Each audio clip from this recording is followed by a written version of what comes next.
Esa noche, de pie frente a la antigua casa de mi padre, la casa de mi infancia llena de recuerdos, con el presunto funeral aún ligeramente perfumado con incienso blanco frío pegado a la puerta, nunca imaginé que ese mismo lugar se convertiría en el campo de batalla donde el vínculo entre hermanos casi se desmoronaba sin remedio. ¿Quién habría pensado que lo que me oprimió el corazón no era solo el dolor de perder a papá, sino el silencio gélido, las miradas gélidas de la sangre familiar que se volvían distantes, entre paredes que una vez albergaron calidez y amor? Pero la verdadera tragedia apenas comenzaba. Una llave inutilizada, una puerta cerrada de golpe, y tras ella, la sombra de secretos inesperados, reliquias desaparecidas, promesas incumplidas y un vínculo familiar convertido en una guerra fría. Esa noche, me di cuenta de que perder a papá era solo el principio del dolor. Las heridas más profundas provenían del único pariente consanguíneo en quien más confiaba. ¿Qué harías si te encontraras en la encrucijada de la justicia y la familia, sabiendo que dentro de esa casa yace una verdad que podría salvar tu legado o destruir todo lo que amas? Antes de empezar, deja un comentario abajo diciéndonos desde qué ciudad lo estás viendo. Disfruta del vídeo. La última vez que vi a mi padre con vida, el sol de finales de verano se filtraba a través de las persianas del hospital, tiñendo la habitación estéril de un tono dorado que me recordaba a los domingos tranquilos, aquellos en los que los tres, papá, John y yo, nos sentábamos juntos en la vieja casa a comer panqueques, fingiendo que esos momentos podían durar para siempre. Ahora, de pie a los pies de su cama de hospital, me vi obligado a darme cuenta de que lo que todos dicen no es solo una frase. No se sabe si es la última vez hasta mucho, mucho después. La mano de papá en la mía era delgada, se veían los huesos bajo la piel fina como el papel, pero su agarre era, de alguna manera, tan fuerte como siempre cuando nos miraba, a sus hijos, por la que sería la última vez. A mi lado, John permanecía erguido como un palo. No se había separado de papá en semanas, apenas dormía, atendiendo la casa, yendo y viniendo entre el hospital y los recados. Había amor en ese sacrificio, pero también frustración. Yo venía de fuera, sumido en la culpa, deseando haberlo visitado más. Bajo el dolor, latía una tensión tácita, la vieja rivalidad entre hermanos, que nunca se desvanecía del todo, ni siquiera cuando nuestro padre lo hizo. Las últimas palabras de papá, todavía las escucho. Prométanmelo, chicos. Cuídense el uno al otro. Y a nuestro hogar. Quiero que ambos tengan todo lo que construí. Su mirada nos recorrió, dejando esas palabras en el espacio entre nosotros. No dejen que esta casa los destruya. La familia es todo lo que tendrán cuando yo ya no esté. Asentí, con lágrimas corriendo por mi rostro. John apartó la mirada. El funeral llegó más rápido de lo que ninguno de nosotros pudo imaginar. Nuestros vecinos de la infancia, el compañero de guerra de papá, el señor Kearns, y mi tía Ellen, del oeste, se reunieron en la sala, la misma habitación donde una vez construí fuertes de mantas y John tocaba la guitarra junto a la chimenea parpadeante. Nos dejaron la comida en platos desiguales. Las condolencias se confundieron. No podía dejar de buscar la presencia sólida de mi padre en el vacío. Después del servicio, la familia llenó cada habitación de la casa. Risas y sollozos resonaban en las paredes. La gente se acurrucaba en los rincones contando historias. Sin embargo, en el centro de todo, había un extraño vacío. Vi a mi prima Jaime, que de niña pasaba los fines de semana en casa, subir a escondidas para sentarse en el sillón de lectura de papá, con lágrimas en las mejillas porque nunca volvería a hablar de libros con él. El tío Gary, el hermano menor de papá, de traje elegante y con mentalidad empresarial, no dejaba de mirar el reloj de pie, ya haciendo preguntas sobre la finca que me revolvía en el estómago. A medida que la reunión se desvanecía y los últimos familiares salían, un silencio incómodo se apoderó de la casa. Encontré a John sentado en los escalones traseros, mirándose las manos. Deberíamos empezar a arreglar las cosas, supongo, dije, con la voz apenas por encima de un susurro. Se encogió de hombros, con la mandíbula apretada. Luego, vamos, a quedarnos un rato. Pasó una semana, luego dos. Intenté hablar de los próximos pasos, el testamento, la casa, las cosas que papá quería que dividiéramos. Pero John empezó a cerrar las puertas con llave, al principio con educación. Déjame encargarme de los detalles, decía con voz dura. No entenderías lo que es limpiar después de todo. Solo déjame esto. De repente, cada vez que pedía que pasara por allí, respondía con un otro día. El interior de nuestra casa, nuestro hogar, se convirtió en un lugar donde ya no era bienvenido. Y había una sensación creciente, en lo más profundo de mis entrañas, de que algo ya había empezado a fracturarse sin posibilidad de reparación. Porque a veces, no son los grandes acontecimientos, el fallecimiento de un padre, la lectura de un testamento, una ceremonia familiar, los que marcan el inicio de la desintegración familiar. Son los momentos intermedios. Los silencios. Las puertas cerradas silenciosamente desde dentro. Las promesas hechas en una habitación de hospital, que ya se disuelven bajo el peso de viejas heridas, nuevos miedos y las líneas de batalla que nadie quiere admitir que ve formarse. Esa noche, mientras estaba solo en el porche, con la casa a mis espaldas aún resonando con los ecos fantasmales de las historias de papá, me di cuenta de que esto era solo el principio. Las promesas que hicimos no fueron lo suficientemente fuertes como para mantenernos unidos, no cuando la confianza, el resentimiento y el anhelo nos arrastraban en direcciones diferentes. Y yo no podía saber entonces, mientras el sol se ponía, mientras las luces se apagaban una a una en la casa a la que pensé que siempre pertenecería, cuán lejos se extenderían esas grietas, o cuán profundamente herirían. Pero, ¿qué sucede después cuando un hermano se vuelve contra otro y el hogar que compartían se convierte en una fortaleza de secretos? Ahí es donde comienza la verdadera historia. Los días posteriores al funeral transcurrieron en oleadas lentas y surrealistas. El dolor no siempre grita, a veces se instala en silencio, abriéndose paso en cada sombra de un hogar que creías inquebrantable. Pensé que la muerte de papá nos uniría, que la pérdida podría sanar viejas heridas. Pero fue todo lo contrario. Cada recuerdo, cada silencio, parecía ahondar la distancia entre John y yo. Al principio, era sutil. Llamaba antes, con ganas de pasar por casa, la casa de papá, ahora legalmente nuestra, solo para recoger algunos libros de mi infancia para mi hija, quizás para hablar del testamento. No es un buen fin de semana. Hay demasiadas cosas que hacer, decía John, siempre con esa voz tensa y cansada. Acabo de limpiar, estoy agotada.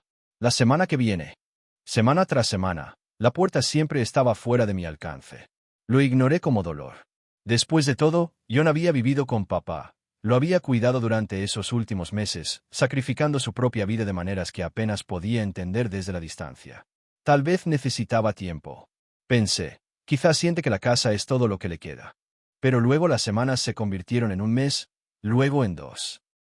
Intenté mantener la conexión, enviando mensajes a los grupos familiares, hablando con mi tía Ellen. Una tarde, en una videollamada con mi prima Jaime, ella bajó la voz. Él tampoco me deja entrar a casa, ¿sabes? Dice que todo es un desastre. Parecía raro. Percibí algo en su voz, preocupación, pero también resentimiento. No solo estábamos perdiendo a papá, sino que estábamos viendo cómo esos viejos lazos familiares se deshacían, hilo a hilo. Empecé a sentirme como una extraña en mi propia infancia, la sala con la lámpara desparejada, el viejo sillón reclinable de papá junto a la ventana, el papel pintado amarillento donde marcábamos nuestras alturas cada verano. Me imaginé a John dentro, con las luces tenues y las cortinas corridas. No era solo una puerta cerrada. Era una pared tan gruesa como el hormigón, hecha de viejo orgullo y argumentos tácitos. La ira me invadió. Finalmente, conduje hasta allí, 1 hora por carretera, con mi esposa e hija en el coche. Las puertas estaban abiertas, mi vieja llave aún encajaba. Pero cuando toqué el timbre, vi movimiento tras el cristal esmerilado, y luego nada. Llamé a John, respondió con la voz tensa, no puedes venir hoy. No es un buen momento. Mantuve la calma lo mejor que pude, insistiendo con las pertenencias de papá, las joyas de mamá, la guitarra que prometió apartar. Ya tendrás tu parte, espetó. Confía en mí. Necesito más tiempo. Confianza. Qué lujo parecía aquel. Mi hija, de solo 7 años, estaba sentada en el asiento trasero, aferrada a un dibujo que había hecho para el tío John, su recuerdo favorito del jardín del abuelo. Le dije, hoy no, cariño. Parecía muy decepcionada. Recuerdo haber pensado, ¿es aquí donde se multiplica la pérdida? ¿Donde heredamos no solo la tristeza, sino también la sospecha? Ese verano amargo se alargó.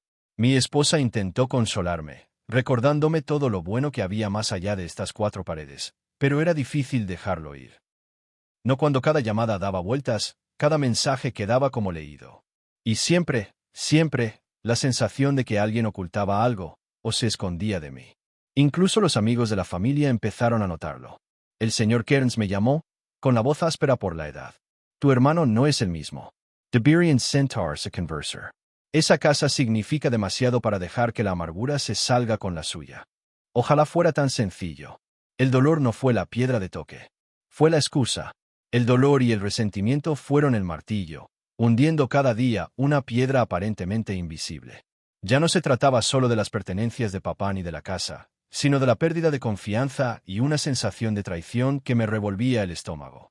Empecé a preguntarme qué sucedía realmente tras esas puertas cerradas.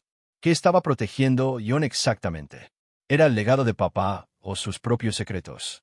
La línea entre el duelo y la desconfianza se desdibujó. La realidad se desdibujó con la sospecha. Y a medida que cada día se cerraba con una puerta que no podía abrir, me di cuenta de que los muros más difíciles de romper no están hechos de madera o vidrio, sino de silencio, orgullo y los recuerdos que aferramos con demasiada fuerza. Pero el silencio, inevitablemente, se rompe. Y los secretos no permanecen ocultos para siempre. No tenía ni idea entonces de cuán profunda era la traición, ni de cuántas verdades más dolorosas pronto surgirían. Las primeras grietas reales aparecieron el día que un vecino mencionó haber visto a desconocidos salir de casa con cajas antiguas. El muro invisible se derrumbaba. Y mi lucha por respuestas, por justicia, por papá, tal vez incluso por mí misma, apenas había comenzado. A veces, una conversación casual expone las fallas más profundas de una familia. Para mí, fue una llamada del señor Kearns, el viejo amigo de papá, el que conocía cada crujido de nuestras tablas y apreciaba cada uno de sus tesoros. Ese sábado por la mañana, su voz áspera tenía un tono que nunca antes había escuchado. Escucha, hijo, pensé que debías saberlo. Hace un par de semanas, John me ofreció venderme uno de los relojes más preciados de tu padre. Dijo que te parecía bien. ¿Es cierto? Sus palabras me dieron escalofríos. No, no había aceptado nada. De hecho, apenas me dejaron pasar. Balbuceé un gracias y colgué, con el corazón latiéndome con fuerza y la mente acelerada. ¿Estaría yo vendiendo las cosas de papá a mis espaldas? La duda brotó por completo. Empecé a buscar, inquieto, viejos amigos de la familia, grupos polvorientos de Facebook, alertas de eBay. La desesperación me animó. Recorrí interminables listados de antigüedades, guitarras, relojes que me resultaban extrañamente familiares. Entonces lo vi. Una Fender Jazzmaster Sunburst, igual la que papá nos dejaba jugar de niños, y siempre amenazaba con subastarla para pagar la universidad cuando peleábamos. ¿El nombre de usuario del vendedor? Un apodo que John usaba en todos los foros de videojuegos desde el instituto. Llamé a mi esposa a la habitación, frunciendo el ceño mientras comparaba las fotos de mi teléfono con las antiguas de la guitarra junto a la chimenea. Es la misma, susurró, con la voz apenas firme. Agobiado por la comprensión, confronté a John con todo lo que encontré. La llamada con el señor Kearns, el anuncio en línea, la sospecha persistente que me corroía desde hacía meses. ¿Qué haces vendiendo las cosas de papá? Soy tu hermano, ¿para qué mentir? Se quedó callado y luego se irritó, a la defensiva. Alguien tiene que cuidar la casa. Hay impuestos, seguro, facturas. ¿Qué esperas que haga yo? Su justificación sonó hueca. La verdad se retorcía entre nosotros como un alambre de púas. Insistió en que estaba protegiendo nuestra herencia, cubriendo gastos, pero las cuentas no cuadraban. No me había preguntado. No me había dado la oportunidad de despedirme de las mismas cosas que llevaban el recuerdo de mi padre. Bajo la ira, algo más profundo, me sentí traicionada de una forma que jamás imaginé posible. El hogar en el que crecimos, los tesoros que nos dejaron nuestros padres, los anillos, los relojes, la guitarra que John tocó en Acción de Gracias cuando aún recordábamos cómo compartir la mesa. Todo desapareció, pieza a pieza, sin decir una palabra. Empecé a preguntarme qué me dolía más, la pérdida de los objetos o la confianza que debería habernos mantenido unidos. Recordé la promesa de papá y lo rápido que se desmoronaba. Mi hija me vio paseando de un lado a otro a altas horas de la noche y me preguntó si había pasado algo malo. No tenía respuesta para una niña, apenas tenía una para mí. A medida que la noticia de la venta se difundía entre la familia, surgían más preguntas. De la tía Ellen, que fue a ver cómo estaba la plata familiar, y de Jaime, que me envió un mensaje. ¿Vendió John las medallas del abuelo? Vi una anunciada en Internet. Las acusaciones y sospechas se extendieron por toda la familia como un torrente de veneno. Entonces me di cuenta de que la traición no solo viene de desconocidos. A veces, es alguien a quien amas quien cambia las cerraduras, quien vacía los armarios, quien intercambia su pasado compartido por razones que quizás nunca comprendas del todo. Mi dolor se retorcía con ira, decepción y una urgente sensación de responsabilidad, no solo hacia papá, sino hacia mí, mi hija y cada recuerdo en juego. Sabía que no podía quedarme de brazos cruzados mientras todo lo que una vez fuimos se nos escapaba de las manos, y solo quedaban promesas incumplidas y una casa con más secretos que habitaciones. Esto era más que un reloj perdido o una guitarra vendida. Era la línea divisoria, la que separa la confrontación del abandono, la que separa proteger el legado y perder a la familia para siempre. Pero si los secretos podían esconderse tras puertas cerradas, estaba a punto de descubrir que se escondía tras las rotas. Y mientras luchaba con la traición y la determinación, comprendí. La verdadera fuerza a veces consiste en derribar los muros que construye tu propio hermano y defender a los fantasmas que no puedes permitir que te roben. Luego llegó el momento de ajustar cuentas, una confrontación que ninguno de los dos podía evitar, y las líneas de batalla de la familia se profundizaron más que nunca. Todavía recuerdo la mañana que conduje hasta allá con mi esposa, con el estómago lleno de miedo y una carpeta de documentos legales atada a mi lado, en el asiento del copiloto. La lluvia manchaba el parabrisas, convirtiendo el antiguo barrio familiar en una imagen borrosa y lenta. Cada esquina me recordaba la infancia, antes de todos esos secretos y traiciones. Había intentado, una y otra vez, contactar con John, llamadas, mensajes, incluso una carta redactada por mi abogado, suplicándole una conversación sincera, honestidad, una oportunidad de reconciliación. El silencio me respondía en cada ocasión. Ese día, el silencio se rompió con el chirrido de una llave que ya no encajaba en la cerradura. Mi vieja llave, la que guardaba desde la universidad, la que siempre abría la puerta de mi padre, estaba inservible. Habían cambiado la cerradura.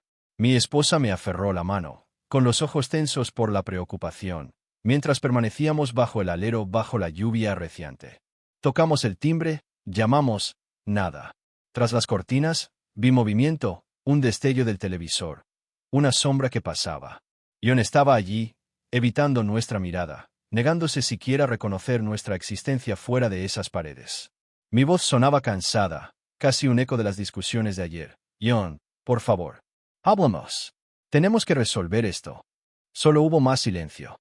Entonces, por fin, su voz a través de la puerta, pequeña, dura y temblorosa. Vete a casa.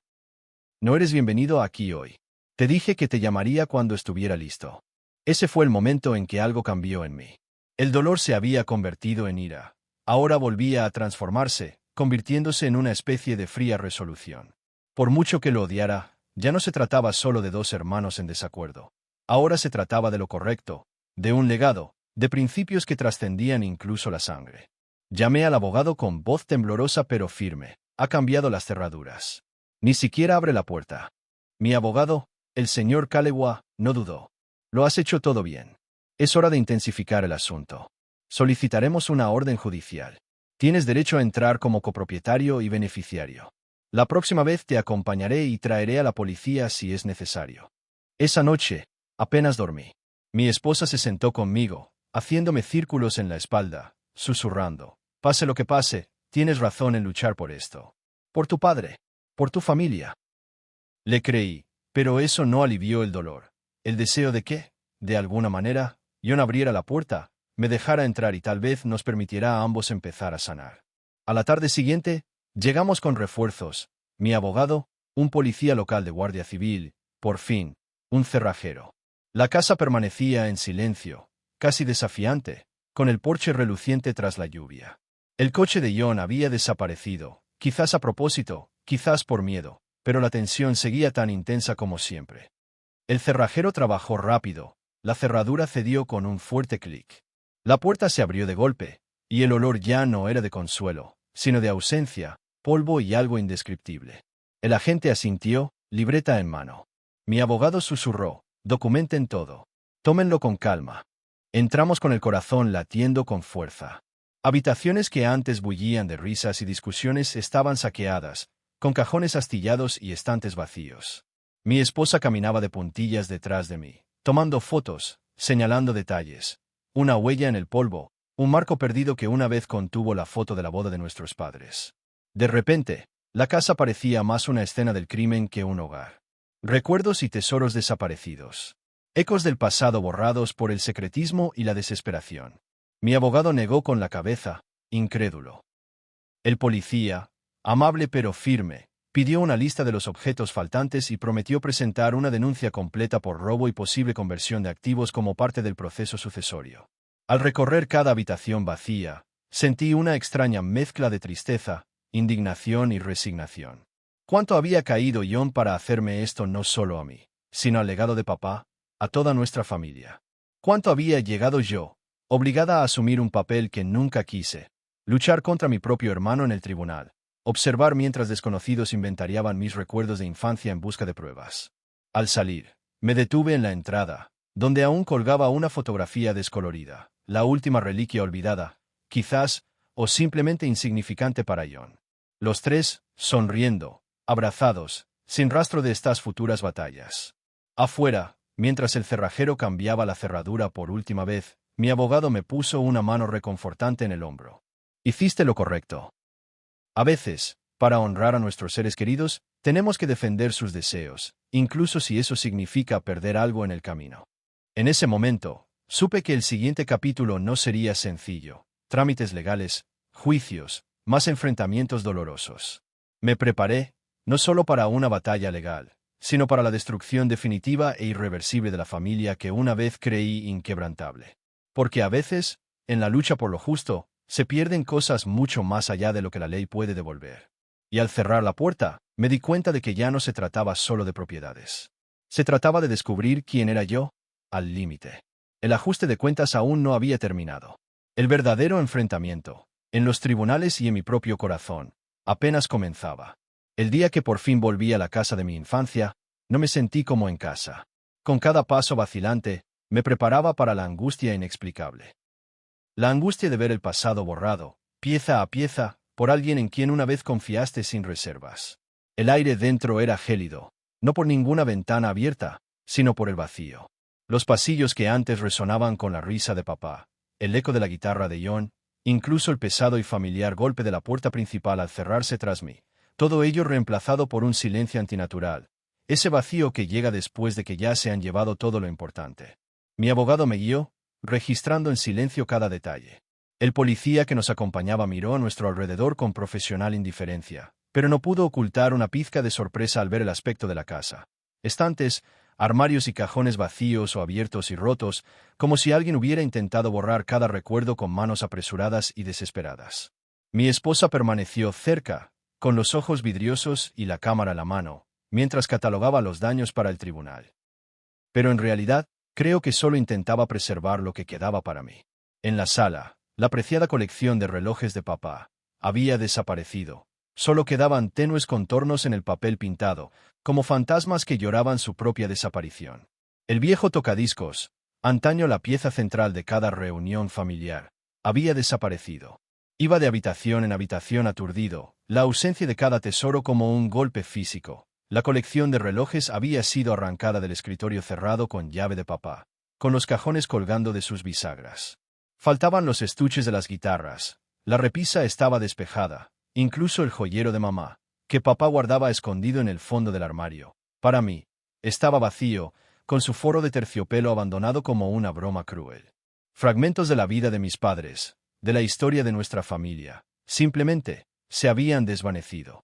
Lo que más dolía no era el valor material, aunque eso también dolía, sino la inconfundible sensación de que cada objeto perdido era un hilo más arrancado del tapiz de quienes éramos. En medio del caos, encontré un puñado de cosas que había pasado por alto. Una caja de álbumes de fotos polvorientos llenos de polaroids descoloridas, las medallas de papá de sus días en la marina y el relicario de mi madre, tirado detrás de una cómoda. La foto dentro, de dos hermanos sonriendo del brazo, un doloroso recordatorio de todo lo que había perdido. Fue entonces cuando me golpeó el verdadero dolor, más grande que la ira o la traición. El dolor por la historia de una familia, rota no solo por el tiempo, sino por las decisiones de quienes deberían haberla protegido. En ese momento, lloré no solo a mis padres, sino la versión de mi hermano que una vez juró hacerles lo correcto, que prometió mantener viva su memoria junto a mí. Mientras tomaba fotos en el estudio, mi prima Jaime me llamó con voz temblorosa. El señor Kearns le había dicho que ya estaban buscando los relojes de papá en las casas de empeño del pueblo.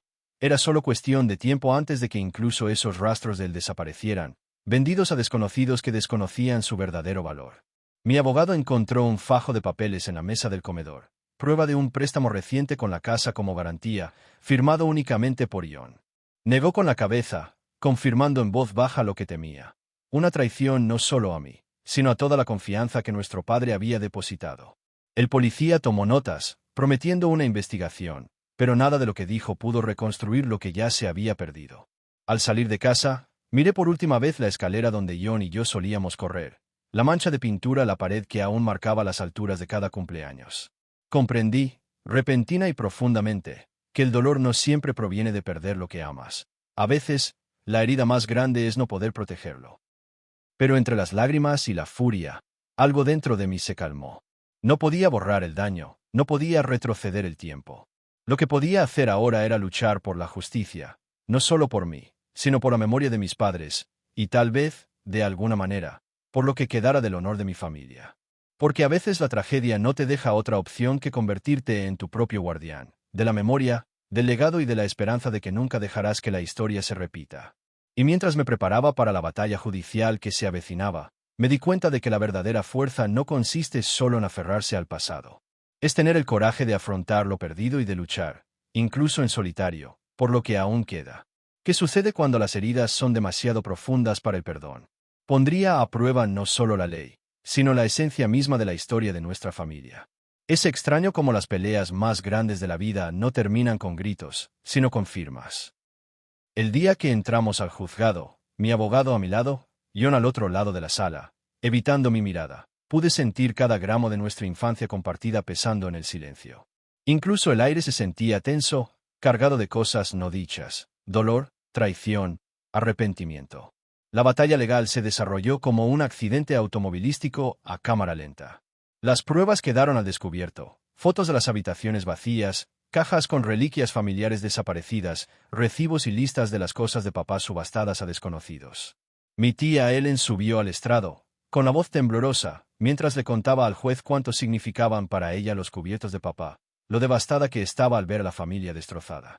Mi primo Jaime lloraba en silencio en el asiento trasero, aferrado a una última foto nuestra de niños. La defensa de John fue desesperada, llena de excusas y medias verdades. Afirmó que solo vendió artículos para pagar reparaciones o impuestos, y que estaba preservando el legado familiar a su manera. Pero la mirada del juez fue de hierro. Se te confió, dijo, no solo una propiedad, sino la confianza de tu hermano. Les fallaste a ambos. Cuando se dictó el fallo, fue como una piedra en el estómago. John fue declarado culpable de incumplir su deber fiduciario y responsable del valor de todo lo que había vendido: relojes, guitarras, incluso el anillo de bodas de mamá. El juez ordenó que la casa se pusiera a la venta. Si John no podía pagar lo que debía, también perdería su hogar. No hubo celebración. En cambio, en los pasillos resonantes fuera de la sala del tribunal, vi a John por última vez, con los hombros hundidos y los ojos enrojecidos. «Espero que te alegres de haber ganado», murmuró con la voz ronca. Quise gritar que no había ganadores, pero las palabras se me atascaron en la garganta. Vender la casa parecía irreal, como si se rompiera el último hilo. Los agentes inmobiliarios pasaron por la casa, hablando del valor de mercado como si las alegrías y desamores del pasado no significaran nada. Los vecinos se acercaron, ofreciendo sus condolencias incómodas al ver el cartel de «Se vende». Mi hija dibujó el jardín del abuelo, preguntándonos si volveríamos a visitarla. Negué con la cabeza, conteniendo las lágrimas, sabiendo que había perdido algo más que ladrillos y cemento. Al final, la mayoría de los tesoros de papá desaparecieron para siempre, esparcidos en casas de empeño y casas de desconocidos. Devolvieron algunas cosas valiosas, 2 relojes de papá y una guitarra destartalada que la policía logró encontrar. Ahora están en mi casa, recordatorios de lo que una vez fue, y de lo que nunca podrá repararse por completo. Nuestra familia también se fracturó de maneras que jamás imaginé posibles. Ese año, el Día de Acción de Gracias transcurrió en silencio. John no apareció, y el asiento vacío en la mesa fue un castigo en sí mismo. La tía Ellen intentó charlar un poco, pero se rindió, con lágrimas en los ojos. Incluso el señor Kearns dejó de llamar con tanta frecuencia. Su viejo amigo se había ido, y las risas de los nietos ya no resonaban en el pasillo. Me llevó tiempo darme cuenta de que a veces la justicia conlleva su propia pérdida. Una victoria vacía intercambiada por el calor de la familia. En los momentos de tranquilidad, Extraño al hermano que creía tener. Lamento la pérdida de un hogar construido con algo más que madera y piedra. Pero a través de todo esto, algunas lecciones quedan grabadas profundamente. El valor de defender lo que es correcto, las cicatrices que deja la traición y la verdad de que, a veces, no importa cuánto luches, no puedes arreglar lo que otros están dispuestos a destruir. A medida que las estaciones cambian y la vieja casa se desvanece en el recuerdo, sigo con las enseñanzas de mis padres. El perdón es poderoso, pero no siempre significa reencuentro. Seguir adelante no significa olvidar. Algunas heridas sanan, otras persisten, enseñándonos quiénes somos y en qué nos negamos a convertirnos. Así que, a todos los que nos siguen, pregúntense, ¿qué harían para proteger las cosas y a las personas que más les importan? ¿Cuándo es demasiado alto el precio de la justicia para el perdón? Dejen sus opiniones en los comentarios y recuerden, las luchas más difíciles a veces traen consigo las verdades más profundas. Muchas gracias por tomarse el tiempo de ver esta historia con nosotros. Su apoyo es muy importante. Si el vídeo les pareció significativo, por favor, consideren darle a me gusta, compartirlo y suscribirse. Nos ayuda a crecer y a traerles más contenido que disfrutarán. También nos encantaría leer sus opiniones y comentarios en los comentarios, así que no duden en compartir lo que tengan en mente. Cada mensaje nos ayuda a mejorar este canal para ustedes. Gracias de nuevo y nos vemos en el próximo vídeo.